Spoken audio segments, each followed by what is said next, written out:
안녕하세요. DJ 현희입니다. 오늘의 사연 시작해 보겠습니다. 안녕하세요. 제 사연 들으러 오신 청자님들은 살면서 자기 모르게 가족이 힘든 일이 있었다거나 하는 경험을 가지고 있다 하시는 분들이 있을까요? 제가 이번에 겪은 일 때문에 주변에서도 이런 일을 겪는 사람들이 많은지 궁금해지게 되더라고요.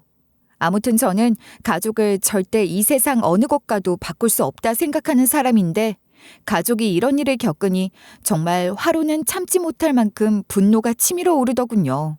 다들 이런 경험을 하셨다면 도대체 이 화를 어떻게 참으신 건지도 참 궁금할 지경입니다. 저는 말이죠. 어릴 적부터 아빠가 없이 자란 사람이었습니다. 홀로 남은 엄마는 절 키우느라 온갖 고생을 다 하신 탓에 본인이 하고 싶은 것, 입고 싶은 것, 먹고 싶은 것, 그 무엇 하나 제대로 가지지 못하고 항상 저에게 양보만 해주시던 분이었죠. 결혼하고 아이를 낳은 지금에서도 저는 생각합니다. 엄마가 저한테 주신 사랑, 저는 그만큼의 사랑을 제 가족에게 주지 못할 것만 같단 말이죠. 그만큼 엄마는 저에게 큰 사랑을 주신 분이었어요. 아빠는 정말 갑작스럽게 세상을 떠나셨어요. 빠듯한 생활비 벌어보겠다 무리하게 일하시다가 그만 일터에서 쓰러지셨던 거죠. 발견은 빨랐습니다. 그러나 빨리 발견한 것과는 달리 결과는 좋지 않았죠. 그래서 병원에서 끝내 일주일을 채 버티지 못하시고 저희 가족의 곁을 떠나셨어요. 하지만 그런 아빠의 갑작스러운 죽음을 보내기도 전에 엄마는 아직 어렸던 저 때문에 아빠를 보내 허한 마음을 달랠 시간조차 없으셨습니다. 저 역시도 어렸기에 그런 엄마의 마음을 헤아리지 못했죠. 이런 상황 속에서 자란 저 역시도 부모님과 같이 산다는 것에 너무 바쁜 사람이었어요. 그래서 제대로 된 연애 한번 해본 적이 없었죠. 연애를 하다가도 일이 바쁘다고 연애를 등한시하니 정말 제대로 된 사람을 만나기도 어려웠고요. 그래서 점점 사람을 만나 연애를 하는 일이 어려워지기 시작하더라고요. 그러다가 우연히 인연을 만나게 된 거죠. 지금의 남편을 말이에요. 남편은 일만 한다고 저에게 뭐라 하던 친한 친구의 소개로 만난 사이였는데 처음엔 서먹했지만 서로의 이야기를 털어놓고 난 뒤엔 정말 세상에 영혼의 짝이 있다면 이렇지 않을까 싶을 정도로 저와 비슷한 느낌의 사람이었어요. 그 덕에 저희는 짧은 시간 내에 가까운 사이가 되었죠. 그 다음 수순은 당연했어요. 바로 결혼까지 꼴이 나게 된 거죠. 주변에서도 저희 정말 잘 맞는 한 쌍이라며 많이들 축복해 주셨습니다. 저와 남편은 둘 다 아버지가 없다는 공통점이 있었어요. 남편의 아버지, 시아버님은 병으로 세상을 뜨신 지 10여 년 정도 되었다 했죠. 아마 그 말에 제 마음의 문이 좀 열렸던 것 같아요.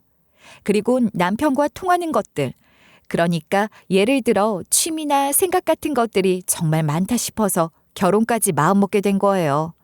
결혼식을 준비하면서도 크게 부딪히거나 하는 일이 없어서 사이는 더욱 돈독해졌고요. 하지만 이런 남자친구였던 시절 남편에게 섣불리 말하기 어려운 주제가 있었는데요. 그건 바로 아버지와도 같은 엄마의 오랜 남자친구분 이야기였어요. 두 분은 정말 알콩달콩 잘 지내시고 엄마도 아저씨 덕에 미소를 많이 찾아서 솔직히 저는 이 두 사람을 응원하던 중이었거든요. 누군 어떻게 그런 상황을 이해할 수 있냐 하시겠지만 엄마도 사람입니다. 마음의 안식을 얻을 수 있다면 저는 그런 엄마를 응원하고 싶었죠. 그런데 제 마음과 달리 이런 상황이 상대방에겐 썩 좋지 않게 보일 수도 있잖아요. 그래서 한참을 끙끙 앓았죠. 그러다가 하루는 남편과의 데이트 현장에서 아저씨와 엄마를 딱 마주치고 만 거예요. 당시 남녀노소 누구나 재미있어 한다는 영화를 보러 갔는데 그 영화관에서 팝콘을 사다 딱 마주친 겁니다. 아저씨는 평소처럼 저에게 인사를 건넸죠. 혜진아, 여기서 혜진이를 다 보네. 무슨 영화 보러 온 거야? 아저씨는 엄마랑 같이 이거 보러 왔는데. 반갑게 인사를 건네는 아저씨를 저는 그냥 지나칠 수 없었어요. 어쩔 수 없이 손인사를 건네며 저희도 그거 보러 왔어요 하고 대답을 해줬죠. 나이가 많은 아저씨가 저희 엄마 옆에 있겠다. 거기에 저도 일단은 반갑게 인사도 하겠다. 제 옆에서 아무것도 몰라 당황한 남편은 누구냐 저에게 귓속말로 물었고 덩달아 이 상황이 당황스러웠던 저는 제대로 된 답을 주지 못했어요. 저도 모르게 자꾸만 말을 더듬게 되더라고요. 그런 저희 모습에 아저씨와 엄마가 자연스럽게 상황을 남편에게 설명했고 그날 바로 처음으로 아저씨와 인사를 하게 된 거죠. 남편은 당황스러운 상황이었을 텐데도 침착하고 깍듯하게 아저씨를 대하더라고요. 전 그 모습에 이 남자를 꼭 잡겠다 생각했습니다. 엄마 역시도 남편을 이번 기회에 또다시 좋게 봤다며 좋은 배필을 만났다 활짝 웃었고요. 그렇게 남편과의 결혼에는 골인을 했지만 저희한텐 또 하나의 관문이 남아 있었어요. 그건 바로 제 시어머니 되실 분이 아저씨를 못마땅하게 여겼다는 거였죠. 결혼 전에 어떤 일이 있었냐 하면요. 그날은 아직도 기억이 납니다. 바로 제 상견례 날이었거든요. 남편이 시모에게 사정을 다 설명했다며 상견례장에 아저씨도 엄마랑 같이 오라고 이야기를 했거든요. 어차피 알게 될 사이인데 미리 인사를 나누는 게 좋겠다면서 말이죠. 그런 남편의 말에 저와 엄마는 걱정이 많았지만 가족들 사이에 이런 일을 어려워해선 되겠냐는 남편의 이어진 말에 용기를 얻어 함께 상견례장을 찾게 됐어요. 그런데 거기서 그런 말을 듣게 될 줄은 꿈에도 몰랐던 거죠. 네, 설마 했다만 정말로 함께 오실 줄은 몰랐네요. 여기가 어디라고 가족도 아닌 사람을 감히 데려올 생각을 한대?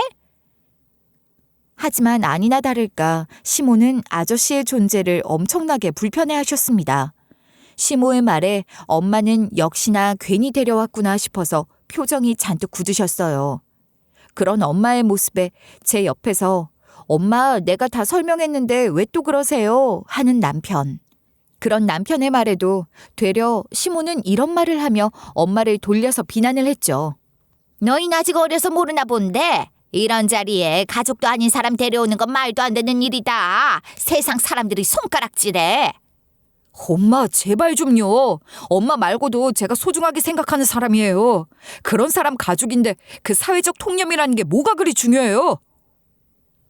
상견례장 분위기는 어수선했죠. 남편은 많이 당황했는지 시모와 작게 다투었고요. 시모는 그런 남편의 말에도 자기는 잘못한 것 없다며 입장 바꿀 생각은 전혀 없어 보이고요. 그런 시모의 태도에 전 솔직히 너무 기분이 나빴어요.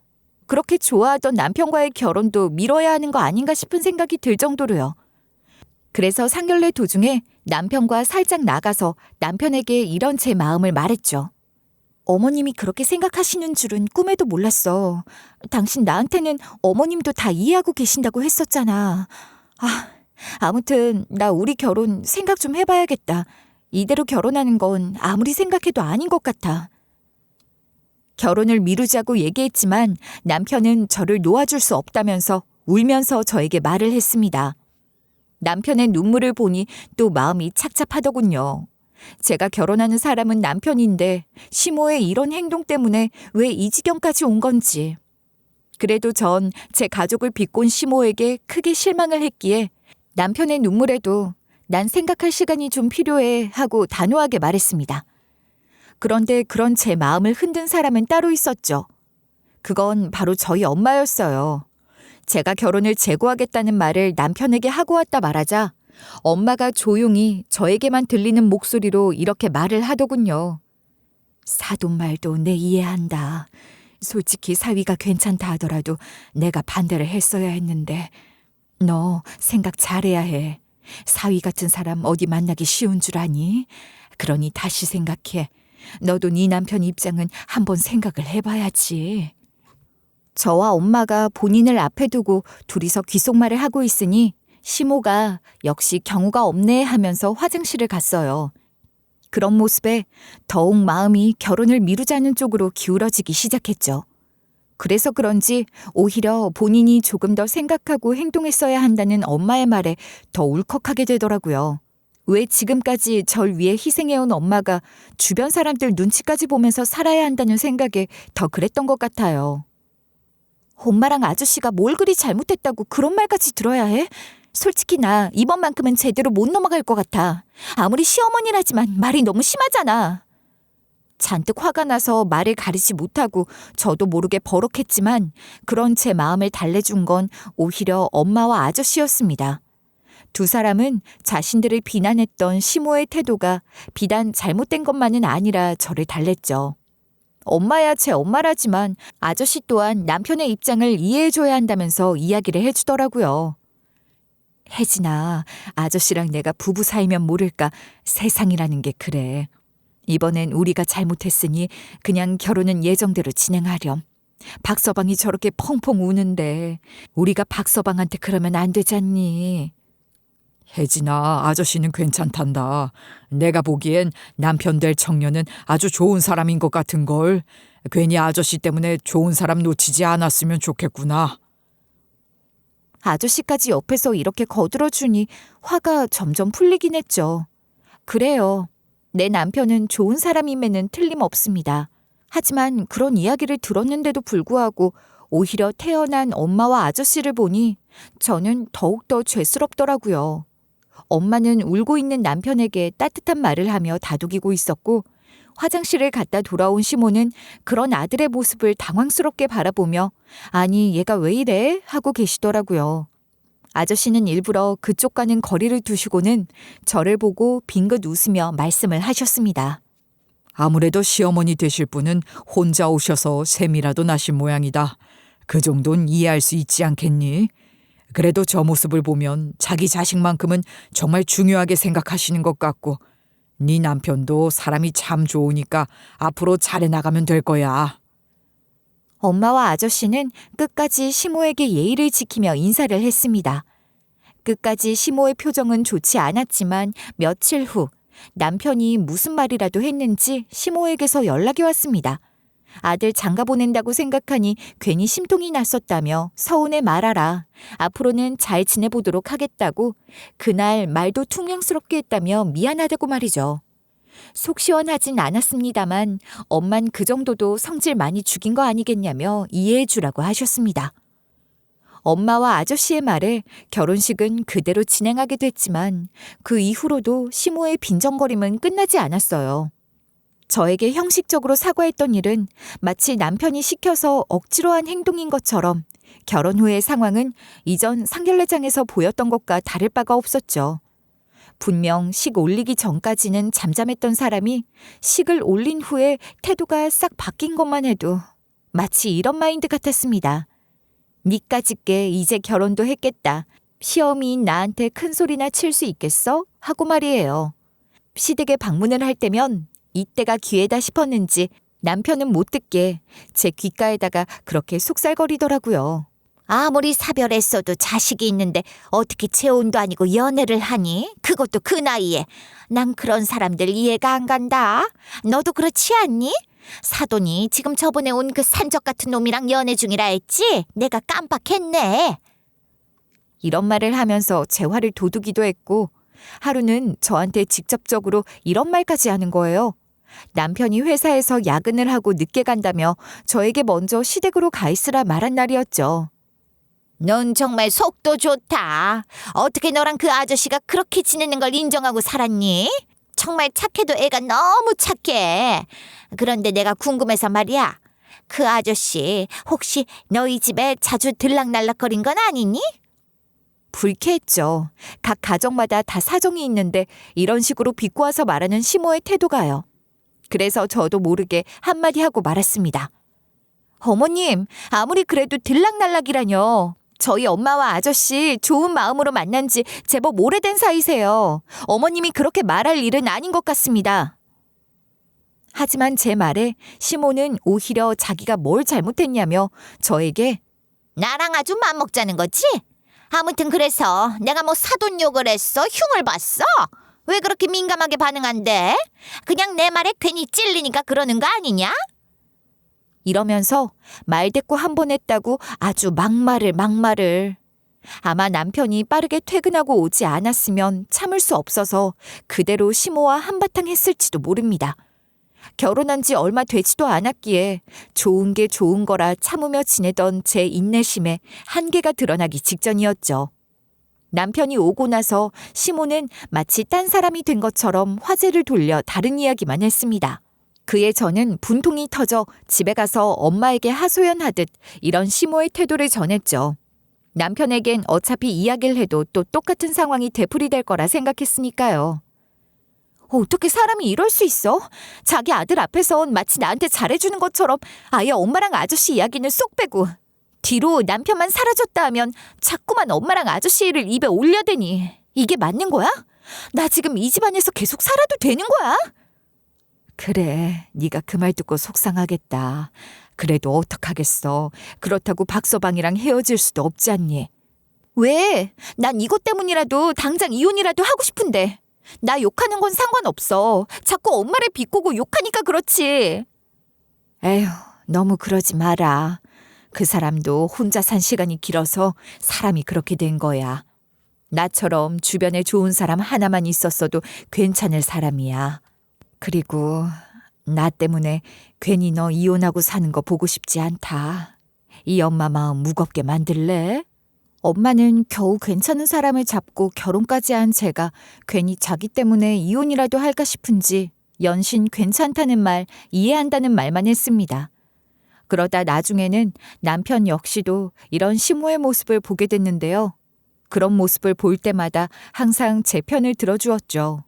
물론 시모는 자기는 그럴 생각이 전혀 없었다 했지만 옆에서 들었던 남편 역시도 시모에게 뭐라 할 정도였으니 그럴 의도가 다분히 있는 말이면 틀림없었죠. 그래도 항상 남편이 그래서 전 이런 상황에도 겨우 버틸 수 있었던 것 같아요. 아무튼 결혼을 했으니 남편과 신혼을 좀 즐겨볼까 싶던 찰나였어요. 신혼 생활을 2년도 채 지내지 못한 와중에 남편이 엄청난 이야기를 꺼내는 거예요. 아주 조심스럽게 말이죠. 여보, 우리 당분간 해외에서 지내지 않을래? 나한테 좋은 제안이 들어와서 당신 커리어 같은 것도 다 알긴 하지만. 그건 바로 남편의 유학 소식이었죠. 사실 이런 상황에 이해가 안 간다 하시는 분들도 계실 수 있어요. 남편이 잘 되면 좋은 것 아니냐 하고 말이죠. 남편이 다니던 회사의 본사가 미국에 있는데 남편이 하던 연구 쪽 분야가 당시 각광을 받던 중이었거든요. 그러다가 평소 남편을 좋게 보던 상사가 좋은 제안이 있다고 남편의 유학 비용 지원과 함께 미국에서 공부도 하고 일도 할 수 있게 해주겠다고 연봉 역시 이곳과는 비교가 안 될 정도로 엄청 좋게 쳐주고 말이에요. 남편은 기계공학과를 나와 그쪽 분야 연구소에서 일을 하고 있었지만 저는 상업계열, 마케팅 관련 일을 하고 있었습니다. 남편의 제안에도 선뜻 그렇게 하라는 말이 입에서 떨어지지 않았던 건 미국으로 가는 순간 제 커리어들을 포기해야 한다는 생각 때문이기도 했죠. 남편이 좋은 기회를 얻은 것 자체는 저 역시도 너무 축하하고 싶었지만 저마다의 사정이라는 게 있는 거잖아요.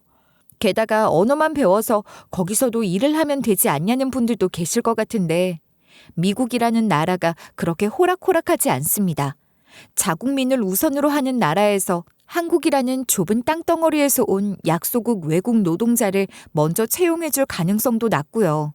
물론 한국에 홀로 남아있을 친정엄마 걱정도 많이 됐고 말이에요. 남편은 제가 고민이 많다는 걸 알고 있어서 재촉하진 않았습니다. 하지만 결국에 저는 남편의 미국행을 따라 나설 수밖에 없었어요. 남편과 떨어져 있고 싶지 않다는 제 마음과 더불어서 시모가 옆에서 엄청나게 닥달을 했거든요. 너네가 생각이 있니 없니? 네 서방을 혼자 그 먼 길 나서라고 그래 갔다 오시오 하겠다고? 걔가 거기서 일하고 공부하기도 바쁜데 밥이나 제때 먹겠니? 결혼을 하고 아내가 됐으면 남편 내조라도 옆에서 살뜰히 해야 할 것 아니냐? 이전에 대들었던 저였지만 이번만큼은 시모의 말이 맞다는 생각을 했습니다. 남편과 결혼하고 너무 내 생각만 하고 살았다 싶은 생각에 반성을 하게 됐죠. 남편에겐 아주 좋은 기회이기도 했고 반대로 나에게 그런 제안이 온다면 저도 남편에게 함께 가는 게 어떻겠냐는 말을 했을 것 같기도 하고 말이죠. 시모의 말씀이 좀 믿긴 했지만 틀리진 않았던 겁니다. 하지만 그렇게 따라간 남편과의 미국 생활, 호기롭게 따라 나선 저였지만 적응하는 일은 너무나 힘들었습니다. 생각을 해보세요. 저는 날 때부터 한국인에다가 한국 밥상을 정말이지 너무 좋아하던 한국인입니다.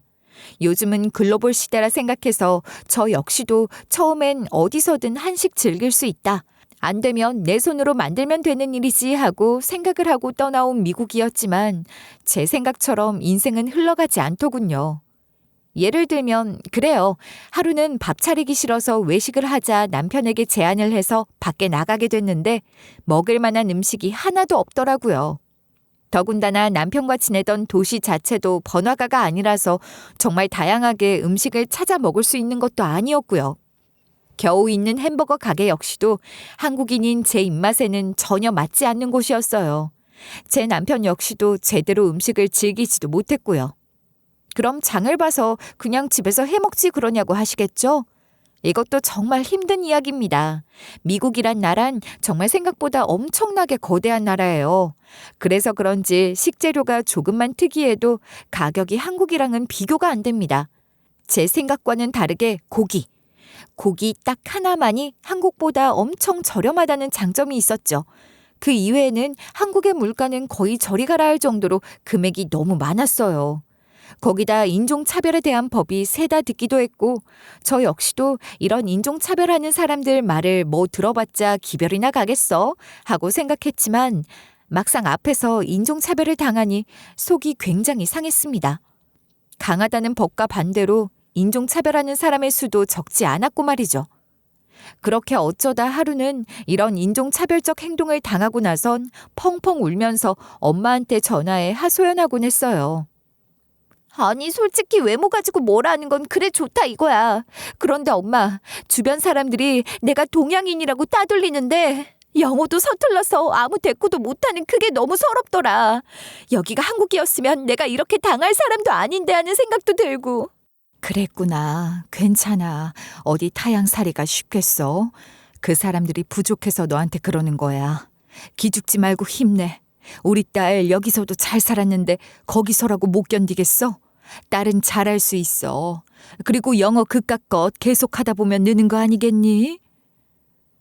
어깨가 축 처진 채 꼬리 말고 도망친 강아지 같던 제 모습에도 항상 저를 믿어주고 힘내라 말하는 엄마. 어렸을 때부터 공부는 잘했는데 무슨 걱정이냐고 영어 그거 금방 늘 거라며 조금만 버텨보라는 엄마. 그런 엄마가 없었다면 저는 이 타양살이 쉽게 버티지 못했을 겁니다. 물론 극심한 향수병에 남편에게 짜증을 내는 제 모습에도 오히려 자기 때문에 제가 고생한다며 미안하다 말해주고 함께 있어주는 것만으로도 정말 고맙고 힘이 된다며 저를 추켜 세워주는 남편의 행동과 말도 한몫했고요. 아마 이 둘이 없었더라면 저는 미국살이를 버티지 못했을 겁니다. 하지만 교육기간이 끝난 남편은 박사 학위를 따고 나서도 미국에 좀 더 남아서 일을 하게 되었어요. 이제 곧 한국에 들어갈 수 있다는 생각에 잔뜩 들뜬 저를 보면서 어찌나 처량한 얼굴로 미안하다 말을 하는지 제가 그런 남편의 얼굴에 절대 안 된다 말을 할 수 없더라고요. 아마 능력 있는 남편이 본사에 있었으면 좋겠다 제의가 들어왔겠죠. 제 남편이라 이런 말을 하는 게 아니라 남편은 정말 능력도 좋은 괜찮은 사람이거든요. 그래서 미국에 머무는 시간이 길어질수록 남편을 좀 더 붙잡고 싶었는지도 모르겠습니다. 안 그러면 회사에서 계약에 대한 수정을 요구하겠다는 일은 없었을 테니까요. 남편 역시 당장에 이 먼 땅 미국에서 일자리를 잃을 수도 없고 그래서 저희는 꼬박 5년을 미국에 있었던 것 같습니다. 여건이 된다면 한국도 종종 들르고 싶고 했지만 여러분도 아시다시피 그 시국 때문에 비행기를 자유롭게 오갈 수 없는 상황이었어요. 급하게 갈 수 있는 건 남편과 저의 비자 문제 때문에 잠시간 며칠 한국을 방문하는 것밖에 할 수 없었죠. 그 시간마저도 격리를 해야 한다며 숙박업소 내에서 지내야만 했고요. 그래서 친구에게 겨우 부탁해 비자도 신청하고 그랬습니다. 사안이 사안이다 보니 저희처럼 비자 연장 신청을 하는 사람도 생각보다 많은지 정부도 그런 저희들 요구를 발빠르게 처리해 주었고요. 그러다 보니 남편의 시험이나 일 등등으로 유학생활 5년 동안 한국에 왔다 갔다 한 것은 5손가락 안에 꼽을 수 있을 정도였어요. 그 때문에 저 역시도 하나 있는 가족이던 엄마의 얼굴을 본 지가 거의 1년이 넘어가고 있었죠. 그렇게 이젠 유학생활이 끝나고 한국으로 갈 수 있으려나 싶은 그때 남편의 회사에선 뜻밖의 제안을 했습니다. 남편에게 그냥 미국에서 계속 일하는 것이 어떻겠냐고 말이죠. 미국에서의 평생 직장, 솔직한 심정으로 이젠 미국 생활에 어느 정도 적응을 했고 미국에서 받는 연봉 역시 한국에선 받기 어려운 수준이라 저희는 고민을 많이 하게 됐어요. 그런 와중에 우선은 남편이 한국에 들어가서 잠시 생각해보겠다. 회사 측에 말을 해서 휴가를 받아 저희는 다시 한국 땅을 밟게 된 겁니다. 아마도 남편이 절 생각해서 결정한 일인 것 같았죠. 본인 입으로는 자기도 친구들 만나고 싶다 말은 하지만 절 배려해서 하는 행동이라는 건 저도 잘 알고 있었죠. 긴 유학 끝 드디어 처음으로 편안한 마음으로 한국 땅을 밟게 된 저는 괜히 마음이 들뜨더군요. 그래서 전 얼른 친정엄마를 찾아가고 싶었죠. 하지만 굴뚝 같은 마음을 어렵게 억누를 수밖에 없었어요. 혹시라도 시모가 자기 아들 데리고 왜 본인부터 먼저 안 찾느냐 난리를 칠 것만 같았거든요. 그래서 남편에게도 친정보다는 우선 시댁을 먼저 찾자 말했죠. 남편은 역시나 제 눈치를 보면서 장모님 먼저 뵈러 가도 괜찮은데 했지만 괜히 긁어부스럼 만들면 저만 귀찮아지니 괜찮다고 웃으며 말했습니다. 매번 절 생각해주는 남편을 위해서 저도 이번만큼은 참아야지 싶었죠. 나름 양가에 알리지 않고 몰래 귀국한 거라 서프라이즈로 해서 찾아가자 싶어 남편과 함께 아무 곳에도 연락하지 않고 시댁을 먼저 찾아갔는데 거기서 전 제 두 눈을 의심했습니다. 분명 제 친정에 있어야 할 저희 엄마가 시댁에 혼자 있는 게 아니겠어요? 그래서 놀란 마음에 당장 엄마를 붙잡고 물었죠. 엄마가 왜 여기 있어? 세상에 꼴은 이게 또 뭐고? 그런데 엄마가 이상했습니다. 추궁하듯이 물어서 당황해서 그런가 싶은 그런 정도가 아니었죠. 제 말에 엄만 대답도 제대로 못하고 자꾸만 횡설수설하면서 하나뿐인 딸인 저를 못 알아보는 것 같은 거예요. 순간 엄마의 모습에 제 등에는 식은땀이 주룩 흘렀고 저는 시댁집 여기저기를 뒤지기 시작했습니다. 남편이 말릴 틈도 없이 말이죠. 그런 제 예감이 맞아떨어진 건 어떤 뭉칸방 안에서였어요. 거기는 평소에 시모가 창고용으로 쓰던 방이었는데 이전에 있던 짐은 어디로 다 빼버리고 엄마 짐이 엉망으로 쌓여 있는 게 아니겠어요? 그래서 저도 모르게 엄마를 붙잡고 다그쳤죠. 이게 다 어떻게 된 거야? 엄마, 대체 무슨 일이 있었던 거냐고. 날 제대로 보고 말 좀 해보란 말이야. 그런 저를 보고 엄마는 모르는 사람에게 무서운 일이라도 당하는 듯이 왜 이러세요? 나 무서워 하고 말하는데 하늘이 무너져 내리는 것만 같았죠. 엄마, 나 정말 모르겠어. 나 엄마 딸이잖아. 엄마 사위랑 미국에 가서 살고 있던 엄마 딸. 그런데 뭐가 무서워? 엄마 대체 왜 그러는 거야? 엄마, 내가 더 무섭다고. 제발 이러지 마. 흥분한 절 말려준 건 저와 같이 온 제 남편이었고 울면서 엄마 딸을 외치는 제 모습에 엄마는 그제야 제 얼굴을 두 손으로 꼭 쥐면서 우리 딸이야, 우리 딸 하면서 살펴보시는 겁니다. 그의 눈물은 더 많이 흘러내렸죠. 내 딸이 이렇게 컸어? 정말 내 딸 맞는 거야? 그래 엄마, 내가 엄마 딸이라고. 엄마가 낳고 엄마가 키운 엄마 딸 혜진이. 그런 순간도 잠시 저는 엄마에게 이 상황을 묻기 위해 쉬운 질문부터 했습니다. 어머님 어디 갔어요 엄마? 여기 사는 아줌마 말이에요. 지금 보니까 저기 방 안에 엄마 물건도 잔뜩 쌓여있더만 엄마 혼자서 결정한 일은 아닐 거 아니에요. 아, 그 무서운 아줌마 말이야. 아까 어디 간다고 잠깐 나갔어. 아마 지금 들어올 것 같은데. 그래서 엄마는 왜 여기 있는 거야? 엄마 집은요? 경기도에 있는 엄마 집은? 우리 집? 나 우리 집에 이제 못 가는데. 나 살던 집 다 불타서 집에 못 간다 그랬어. 그 아줌마가 나한테 그래서 나보고 여기 같이 살자고. 집도 없는 사람 자기가 봐주겠다 그랬어. 아니, 아저씨는 어쩌고. 같이 살던 아저씨 말이야. 분명 얼마 전까진 나한테 그랬잖아요. 아저씨랑 같이 잘 있다고. 엄마 잘 지내고 있다고. 한참을 제 질문에 잘 대답하던 엄마는 순간 말을 잃었습니다. 그리곤 어린애처럼 울기 시작했죠. 그 모습에 옆에 있던 남편도 당황하고 저도 왜 이러시나 싶어서 그저 내가 미안해 하면서 사과를 하고 달랬습니다. 한참을 엄마가 울먹이고 있었던 그때였어요. 누군가가 문을 열고 들어온 것이. 이때도 전 제 눈을 의심할 수밖에 없었습니다. 왜냐하면 그 문으로 들어온 사람이 바로 시모와 엄마의 남자친구였던 아저씨였거든요. 그것도 손을 꼭 잡고는 아주 다정한 모습으로 들어오는데 저희 부부와 순간 눈이 마주친 시모와 아저씨는 저를 보고 당황하더군요. 아니, 너희가 어떻게 여기에 있어? 지금 미국에 있어야 하는 거 아니야? 미국에 정착한다면서. 설마 네가 우리 아들 꼬셔서 여기 온 거니? 이렇게 말도 없이? 당황하는 시모. 하지만 그 말과 시모의 행동에서 저와 남편은 이 모든 상황이 이해가 되기 시작했죠. 그리고 옆에 있던 엄마가 갑자기 눈물을 흘리고 있던 도중에도 시모에게 달려들어 멱살을 잡고 소리쳤습니다. 그에 저희가 가진 의심은 확신이 되었죠. 세상 부끄러운 줄 알아, 이 여자야. 기어코 애들한테 이 꼴을 보여줘.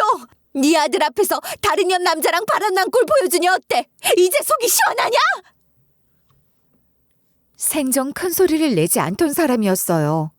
평생을 살면서 단 한 번도 들어본 적이 없는 엄마의 큰 외침이었죠. 그런 엄마의 말에 벙찐 것은 남편이었습니다. 거기에 더해 절 더 어이없게 만든 건 그런 엄마를 밀치고 시모를 지키겠다, 엄마와 시모 사이를 가로막고 서는 아저씨의 태도였죠. 대체 이게 무슨 짓이야? 이 사람이 뭘 그리 잘못했다고 멱살을 쥐어? 당신이 무슨 자격이 있어서?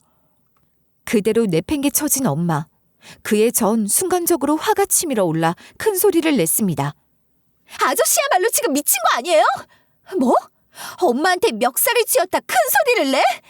당신이 지금 그러고도 사람이야? 저는 소리치면서 그대로 아저씨를 밀쳐 엄마 앞과 아저씨 사이를 가로막아 섰고 남편은 그런 제 옆에서 저와 엄마를 지키듯 단단히 서 있었습니다. 어느새 남편의 눈에는 시모를 향한 경멸이 가득 담겨 있었어요. 엄마 미쳤어? 지금 이게 대체 뭐하는 짓거리야? 세상에 지금 무슨 짓거리를 하는 거냐고! 아니, 엄마는 그게 아니라 내 말 좀 먼저 들어봐라. 내가 이러고 싶어서 그런 게 아니라. 변명하지 마세요. 정말 내 엄마란 사람이 이럴 줄은 정말 꿈에도 몰랐어요. 어떻게 이런 짓을. 이제 제 얼굴 볼 생각은 하지도 마세요. 여보, 당장 장모님 챙겨. 우리 숙소로 가자 그냥. 그렇게 저희 부부는 그 길로 엄마를 모시고 저희 숙소로 돌아왔고 그 사이 엄만 제정신을 차리셨어요. 저희는 정신을 차린 엄마에게서 그간의 이야기를 다 들을 수 있었습니다. 사실 너희가 미국행에 오르고 얼마 안 있어서 내가 치매라는 말을 들었어. 충격적이었지. 나한테도 찾아올 수 있다 생각했지만 이렇게까지 일찍 찾아올 줄은 꿈에도 몰랐으니까. 왜 우리한테 먼저 그 사실을 알리지 않은 거야? 그런 거라면 나한테 먼저 얘기라도 했어야지. 그러다가 큰일 생기면 어쩌려고 그래? 나도 처음엔 몰랐다. 옆집에 최할머니 있지? 그 할머니가 나한테 말을 해주더라고. 요즘 내가 이상한 것 같다고 병원 한번 가보라고 말이야. 그래서 나도 알게 된 거야. 나도 갑작스럽고 당황스러워서 제대로 생각도 못했다. 엄마의 행동을 유심히 지켜보던 이웃 할머니가 엄마에게 이상하다는 말을 전했고 그 말을 들은 엄마는 혹시나 싶은 마음에 병원을 찾아 검사를 받았다고 하더군요. 치매라는 말을 들었던 건 제 걱정뿐이었다 합니다.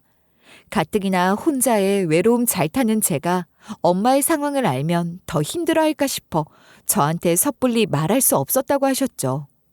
어차피 한국 들어오지도 못하는 너한테 괜한 걱정 안겨주긴 싫었어.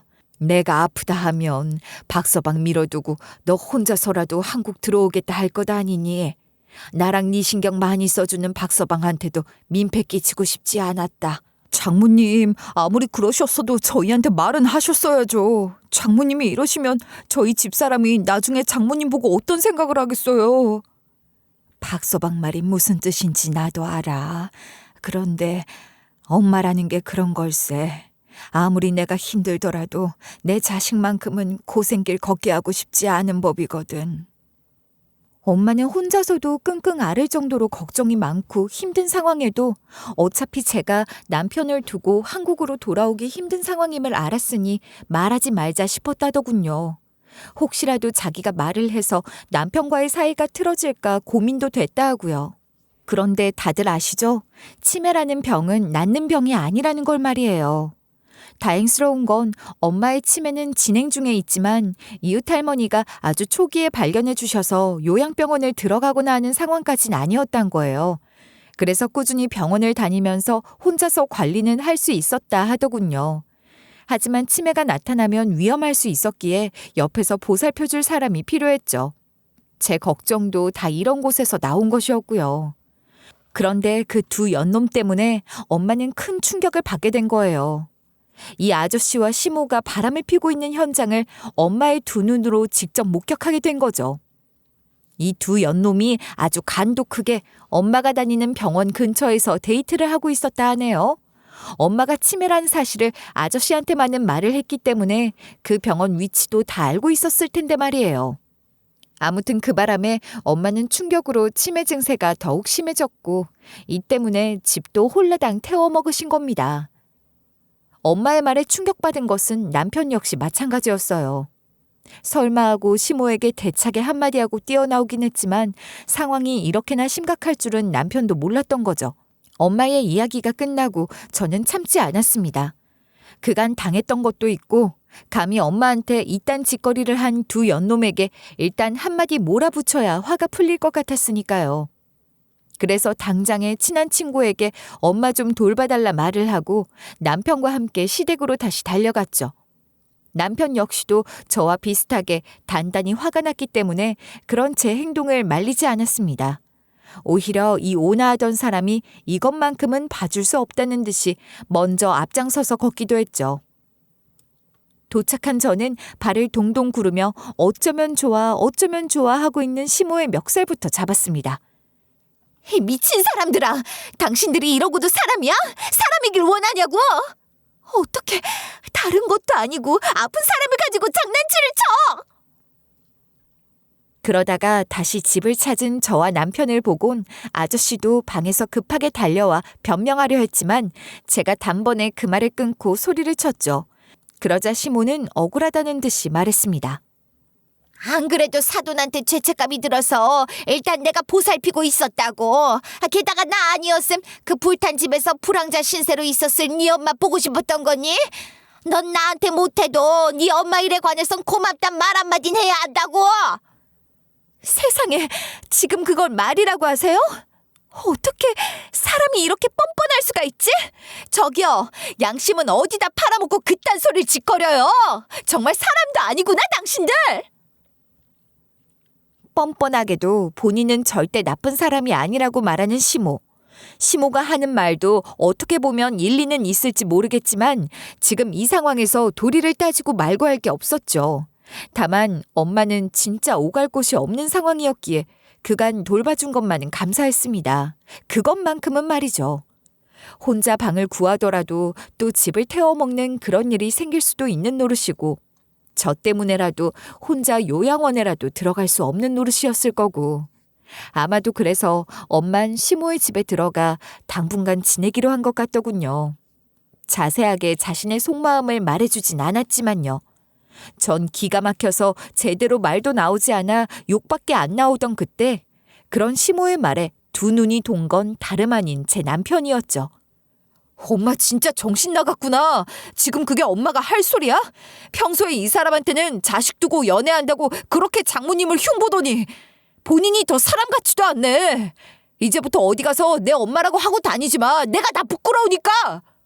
이후로는 남편이 나서서 시모와 아저씨에게 소리를 치기 시작했죠. 변명을 하는 두 사람이 혹시라도 본인이 아닌 저한테 해코지할까 싶어 저를 등지고 말이에요. 두 사람은 아주 난리도 아니었습니다. 시모는 계속해서 나는 그래도 도리는 했잖아 이러고 있고 아저씨는 나도 힘들었다고 오죽했으면 이 사람이랑 그랬겠어 하면서 말을 하는데 이것들이 인간이 맞나 싶었습니다. 그나마 다행인 건 부모는 경우를 모르는 사람이었지만 그 자식인 남편은 제 편이라는 게 천만다행이었습니다. 거기다 제 부모와 달리 상식까지 아주 똑바로 박힌 사람이었고요. 덕분에 전 더욱 이 사람과 결혼하길 잘했다는 생각이 다시 들었고요. 그런데 여기서 더 충격적인 사실이 있습니다. 엄마의 집은 다행히 화재보험으로 어떻게든 해결할 수 있었는데 그 보험금을 아저씨가 자신이 사실혼 관계라면서 치매 증상이 있는 엄마를 데리고 다니면서 홀라당 챙겼다는 겁니다. 보험사 직원은 보험 당사자인 엄마가 옆에 있으니 의심도 안 했다 하고요. 엄마는 치매로 당시 상황을 정확하게 기억도 못 하시고 계셨어요. 이것도 겨우 부탁해서 보험회사가 있는 CCTV를 확인해서 저희도 알 수 있었죠. 거기에 집에 난 불도 엄마 기억과는 다르게 노후화된 전기합선으로 인한 불이라고 하더군요. 보험 직원이 오히려 저희에게 물었죠. 조사 결과 노후화로 인한 전기합선이 원인이라 보험금이 전부 지급된 상황이에요. 그때 같이 오셨던 일행분한테 설명 다 못 들으신 거예요? 자기가 가족이라면서 같이 왔었는데. 그래서 보험금이 지급되는 정당 사유에 속했다고. 그런데 그걸 치매였던 엄마 잘못으로 보험이 안 나온다더라 하면서 엄마를 속였던 거예요. 제가 엄마 이름으로 들어둔 화재보험이기에 엄마는 아저씨의 말에 껌뻑 속아 넘어가서 확인할 생각도 못하고 말이죠. 제정신인 엄마를 두고 확인을 했던 사항이니 아마도 확실하겠죠.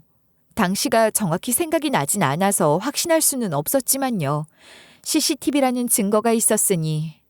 그리고 엄마가 아저씨한테 속아 넘어갔던 것은 어쩌면 당연한 걸지도 모릅니다. 당시 아저씨와 시모가 바람을 피우고 있었지만 그래도 이런 일로 거짓말하겠나 생각했대요. 아무리 바람을 핀 사람이지만 그동안 만나온 시간이 있었으니까요. 엄마는 아저씨라는 사람의 됨됨이를 믿었던 거죠. 물론 그 엄마의 믿음을 아주 송두리째 배신한 건 이 아저씨였지만요.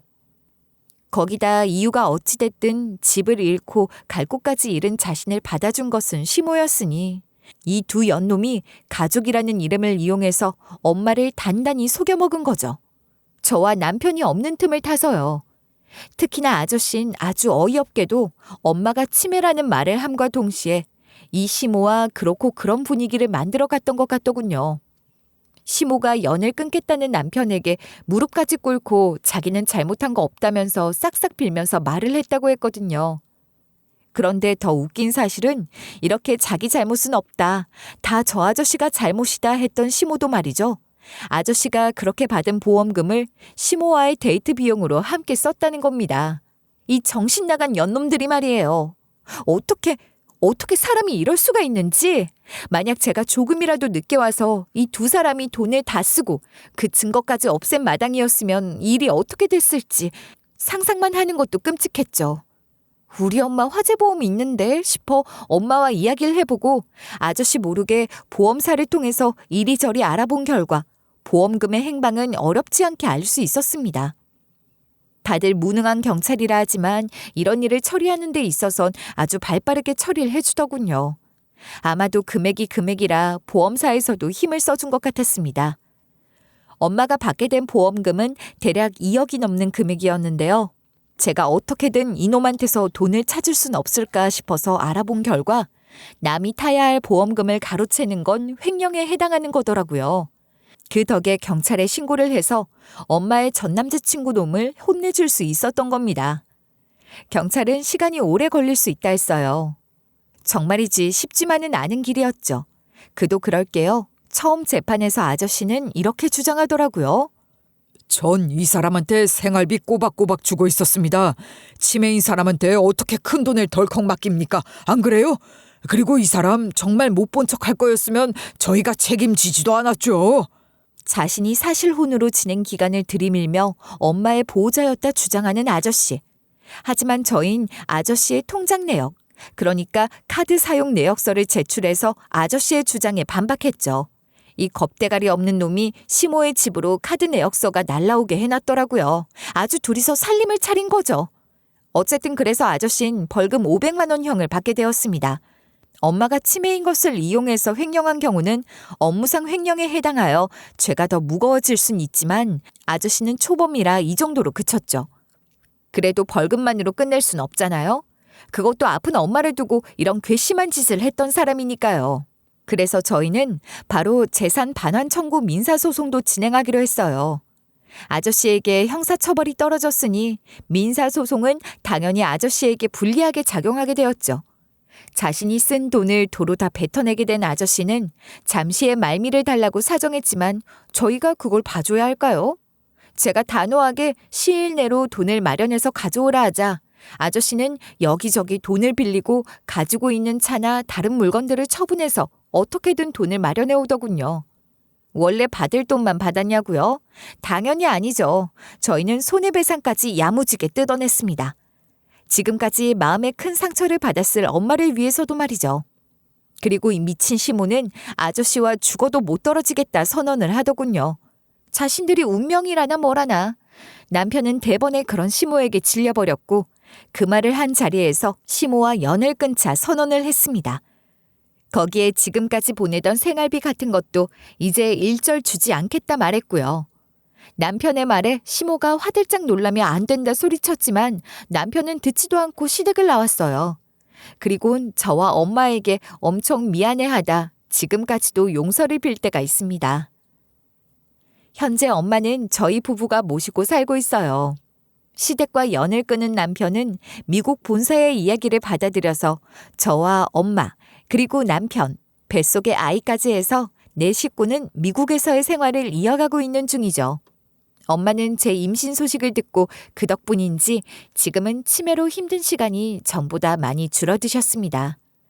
더디지만 한인 대상으로 한 센터까지 오가며 여느 때보다 행복한 시간을 보내시고 있고요. 남은 시간은 아마도 큰 변화가 없는 이상 미국에서 살게 될 것 같습니다. 남편 역시도 시모 꼴도 보기 싫다며 한국은 당분간 쳐다보기도 싫다 하더군요. 가족을 비난하면서도 똑같이 행동하던 저희 시모. 가족이기에 저는 더 서로가 조심해야 한다 생각합니다. 어찌됐든 하나뿐인 가족이니 서로를 존중하며 살아야 하잖아요. 만약 아직 결혼 전인 분들이 제 사연을 듣게 된다면 결혼은 신중하게 결정하시면 좋을 것 같아요. 저야 지금은 잘 살고 있지만 여기까지 오기에 너무 힘든 일들이 많았으니까요. 끝까지 제 사연 들어주셔서 감사합니다. 긴 이야기가 오늘 하루의 청자님들의 낙이 되었으면 좋겠네요.